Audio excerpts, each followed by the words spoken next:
বাংলাদেশ জামাতে ইসলামীর সম্মানিত আমির ডক্টর শফিকুর রহমান সাহেব, যিনি আমি বলি শফিক ভাই, আমার 3 বছরের সিনিয়র একই মেডিকেল, ওনার খবরটা যখন আমি পেলাম আমি ওনাকে দেখতে গেলাম এবং উনি আমাকে সমস্ত হিস্ট্রি, ওনার প্রিভিয়াস হিস্ট্রি, উনি 2016 সনে একটা ল্যাব কলি গলব্লাডারের সার্জারি করেছিলেন, সেই সময়কার ইভেন্টসগুলি, ঘটনাগুলি আমাকে বিস্তারিত বললেন যে তোমার নোটে এটা থাকা দরকার, তুমি যেহেতু অ্যানেস্থেসিয়া দিবে এবং পোস্টমর্টম কেয়ার নিবে।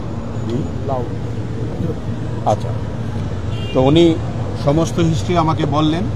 আমি আরও পরীক্ষা নিরীক্ষা ওই সময়ই করে ফেললাম, অ্যানেস্থেটিক চেক আপ যেটা, সেটা করে ওনাকে দেখলাম মাশাআল্লাহ উনি ফিট আছেন, অ্যানেস্থেসিয়ার জন্য ফিট আছেন। সার্জিক্যাল সাইডেও আমি সার্জনদের সাথে কথা বললাম, ওনারাও বললেন সার্জিক্যাল সাইডেও উনি ফিট আছেন, আলহামদুলিল্লাহ। দেন আমরা শুরু করলাম আমাদের কার্যক্রম। আপনারা জানেন সবাই গত 2 তারিখে ওনার অপারেশন হয়েছে।